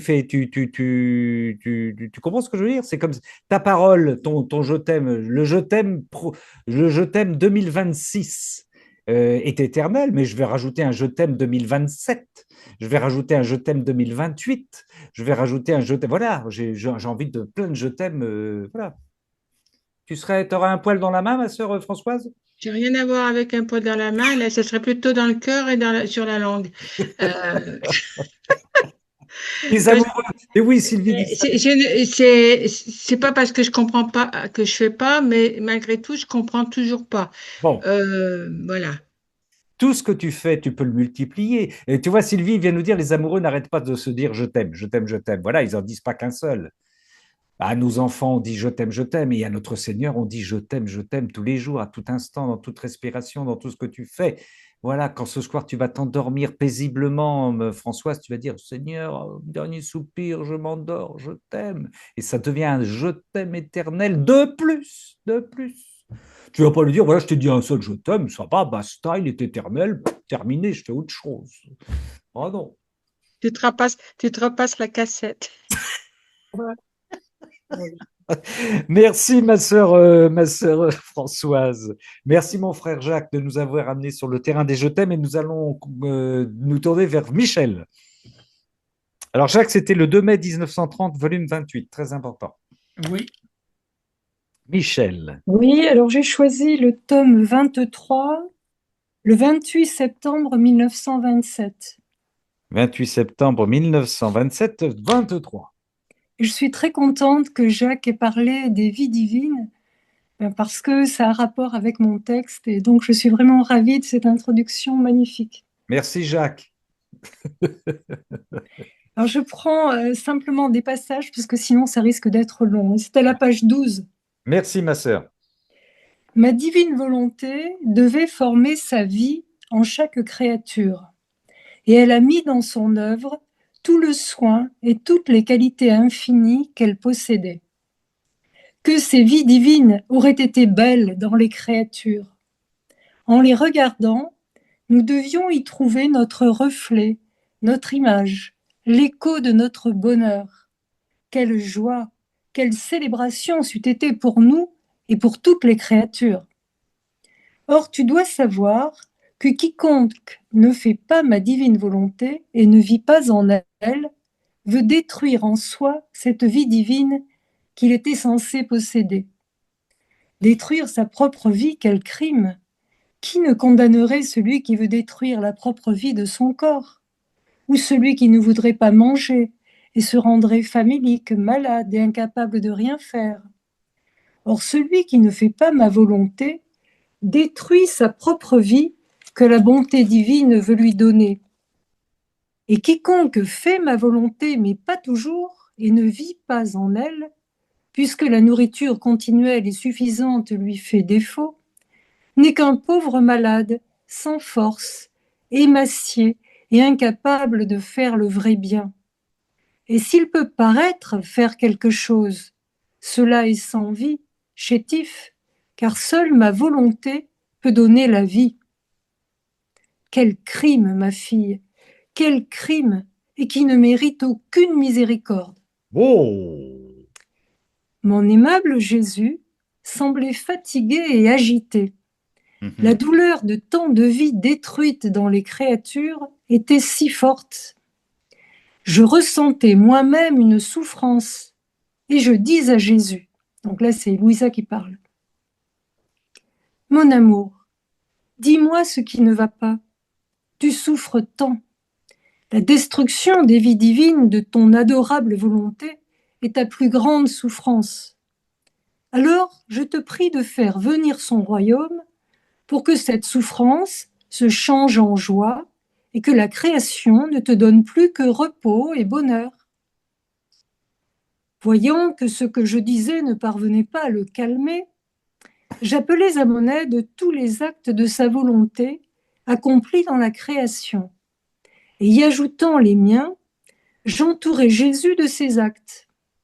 Une immense lumière entoura Jésus.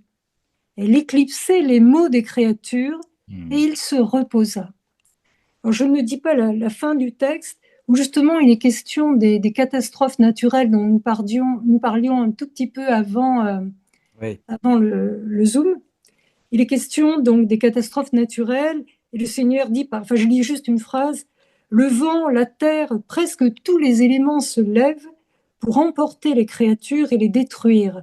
Ce sont les actes de ma volonté répandus dans la création pour l'amour des créatures, et comme ils ne sont pas reçus avec amour, ils se convertissent en justice. Ils se convertissent en justice. Voilà. Alors, j'ai choisi ce texte, eh bien, un peu par ce que tu as fait, Ramon, là. Il y a un mot au milieu qui est absolument saisissant. Quel crime, ma fille, Oui. quel crime, et qui ne mérite aucune miséricorde. Oui. Donc, on se dit, mais attendez, c'est bien Jésus qui parle, là, il n'y a pas erreur. Si, c'est Jésus qui parle. Oui, mais donc, mon aimable Jésus semblait fatigué et ajouté, elle ajoute. Hein. Oui, non, mais attends. Oui, excuse-moi. Je me fais l'avocat du diable, mais c'est pour défendre Jésus, hein, c'est sûr. Non, mais donc quand on voit ça, eh bien, on est bouleversé, et c'est ce qui se passe pour Louisa, bien évidemment. Et elle va dire qu'elle ressent la même souffrance, mais elle en devine la cause. Quelle est la cause de cette souffrance? Elle le dit, pardon. Tu souffres tant, la destruction des vies divines de ton adorable volonté est ta plus grande souffrance. Donc la plus grande souffrance pour les seigneurs, c'est lorsque nous n'acceptons, enfin la créature n'accepte pas que la divine volonté règne en elle, qu'elle prenne ses petits actes et en fasse des actes divins. Et ça, c'est une souffrance atroce. On le sait par d'autres textes où le Seigneur dit que la divine volonté est comme une esclave en lui, alors qu'elle est la reine, qu'elle donne tout, qu'elle donne la vie, et elle est traitée comme une esclave. Donc, toutes ces vies divines qui devaient être faites à chaque acte de la créature, à chacune de ses respirations, à chacun de ses pas, à chacun de ses actes avec ses mains, etc., toutes ces vies divines sont détruites si elles ne sont pas faites dans la divine volonté. Donc, c'est extrêmement important de voir l'origine, enfin, la souffrance la plus atroce du Seigneur qui est là. Alors, ce texte m'intéresse aussi parce qu'il nous montre qu'il y a différents niveaux, en quelque sorte. Quand on ne fait pas du tout la volonté de Dieu, eh bien, on détruit cette vie que le Seigneur voulait pour nous et qui sera aussi une part de notre vie éternelle, une part très importante de notre vie éternelle. Hein. Peut-être même, enfin bon, je ne sais pas, pour ça je ne m'avance pas, mais qui sera très importante pour la suite de notre existence. Certes, la miséricorde va venir réparer les actes mauvais d'une vie, mais ces actes, s'il n'y a pas d'actes bons, s'il n'y a pas d'actes faits dans la divine volonté, eh bien, la vie éternelle en sera, comment dire, réduite, si on peut, enfin réduite pas dans l'éternité, elle sera toujours là, mais dans toutes les béatitudes, il y aura moins de béatitudes. D'autre part, quand une personne fait le bien en se disant « moi je fais la volonté de Dieu, donc tout va bien », bien que dit le Seigneur, il dit « non, cette manière de faire, eh bien c'est celle d'un pauvre malade qui est sans force, qui est incapable de faire le vrai bien, et s'il peut paraître faire quelque chose, cela est sans vie, chétif, car seule ma volonté peut donner la vie. » Donc attention à ceux qui se disent « oh mais de toute façon, moi je fais le bien, hein. Ce qui est humanitaire, ça suffit, c'est très bien, c'est parfait, donc il n'y a qu'à faire le bien et tout va bien. » Non, c'est plus, plus subtil que cela. Je ne dois pas faire le bien si c'est en dehors de la volonté divine. Alors, ce qui m'a intéressé aussi, c'est que Louisa, finalement, nous donne les remèdes à tout, quoi. D'abord, elle nous donne une magnifique prière. Si nous voyons des gens qui ne sont pas dans la divine volonté, eh bien, pour calmer Jésus qui est dans une souffrance terrible, que faut-il faire? Eh bien, il faut, regardez bien, j'appelais à mon aide tous les actes de sa volonté accomplis dans la création, et y ajoutant les miens, j'entourais Jésus de ses actes. Une immense lumière entoura Jésus, elle éclipsait les maux des créatures, et il se reposa. Eh oui. Donc, nous prenons les actes de la divine volonté, les actes de la divine volonté dans la création, puis on peut y rajouter ceux de la rédemption, ceux de la sanctification. On entoure Jésus avec ses actes et une lumière immédiate qui vient sur lui. On y ajoute évidemment nos je t'aime, nos actes à nous dans la divine volonté. Et Jésus entre dans la paix par rapport à nos frères et sœurs qui sont dans la négation de Dieu, dans la négation, ou qui ne connaissent pas tout simplement la divine volonté. Donc on peut faire ici une prière absolument formidable. Ah oui, magnifique. Voilà, et puis encore autre chose, je trouve que ce texte est très encourageant parce qu'on voit Louisa qui souffre de la même souffrance que Jésus, c'est-à-dire que le fait que la divine volonté n'est pas dans les cœurs. Et donc, quand nous allons vivre notre carême, nous allons penser à cette souffrance du Seigneur et penser que chacun de nos actes peut adoucir ces souffrances, peut agrandir le royaume, le faire venir et adoucir les souffrances du Seigneur.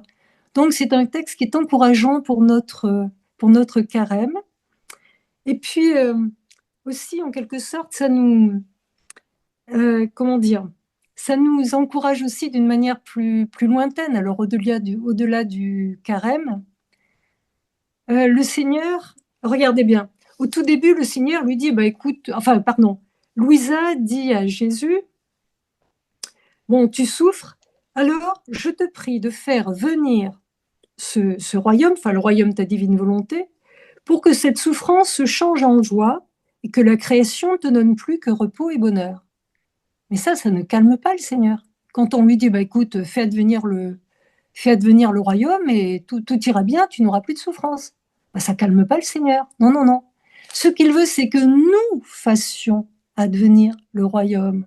C'est à nous, par nos actes, il faut atteindre le quota d'actes, etc. C'est à nous de faire advenir le royaume. Certes, nous prions, Seigneur, que ton règne vienne, c'est de notre Père.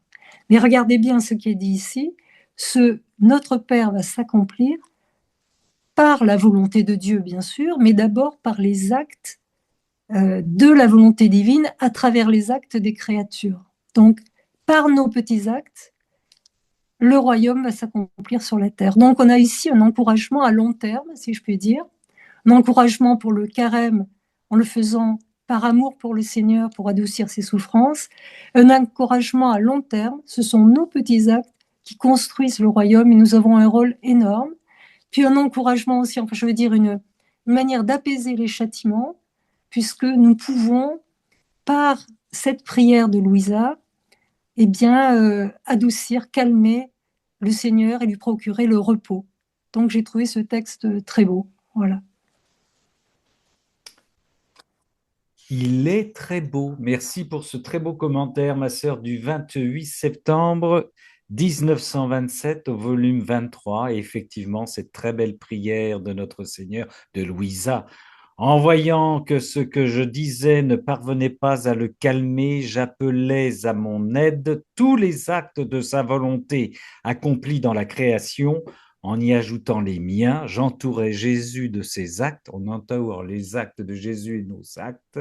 Une immense lumière tout de suite, tout de suite, c'est immédiat. Une immense lumière entoura Jésus. Elle éclipsait les maux des créatures et il se reposa. Magnifique. Magnifique.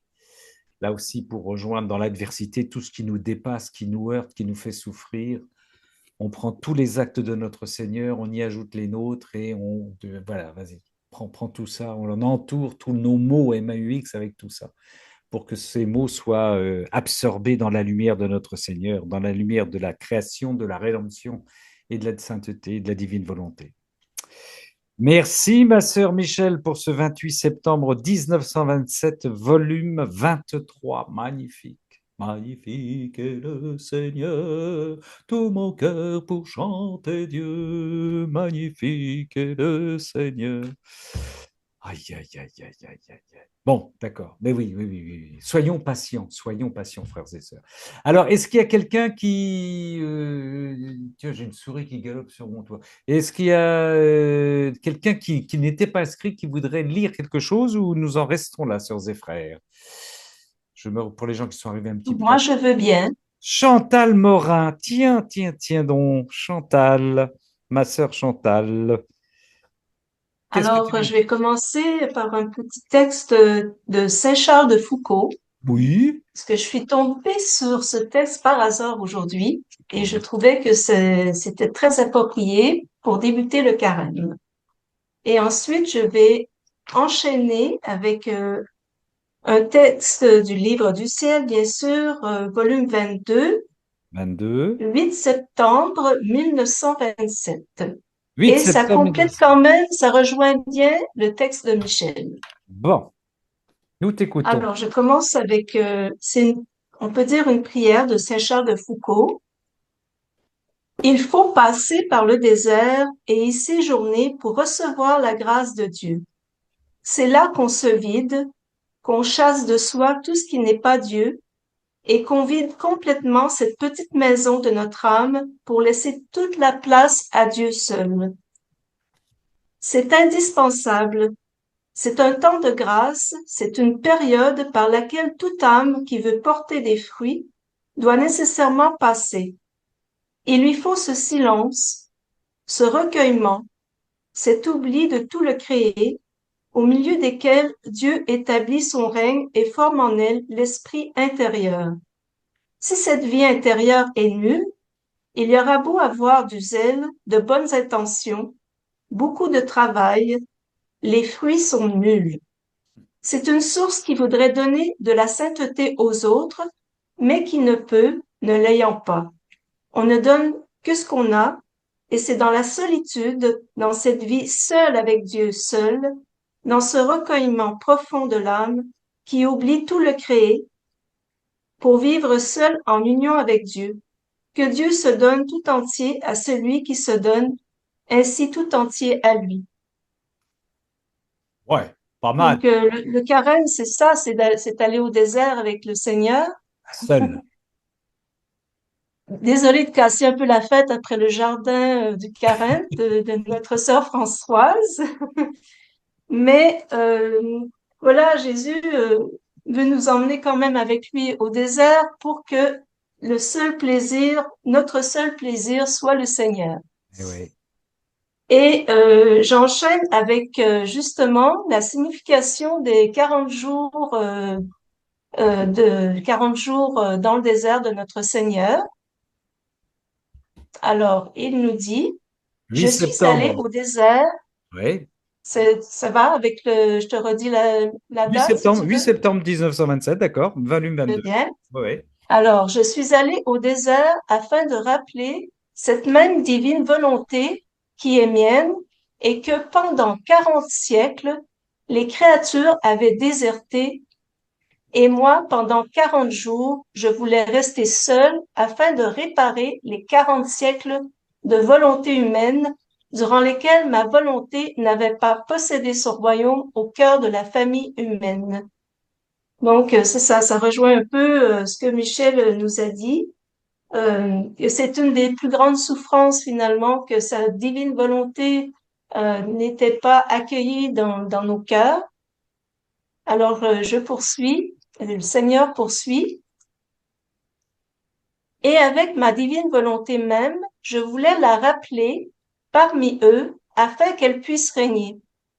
De retour du désert, je l'ai déposée en ma maman avec tous ces actes de divine volonté que les créatures avaient rejetés et gardés comme en un désert, afin qu'elle puisse être la fidèle dépositaire, la réparatrice et l'impératrice du royaume de ma volonté.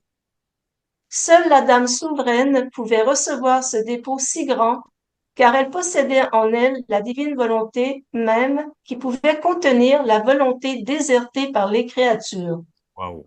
Comment pouvions-nous penser à la douleur d'être séparés pour 40 jours, alors qu'il s'agissait de réintégrer notre divine volonté, de la rappeler pour régner à nouveau parmi les créatures?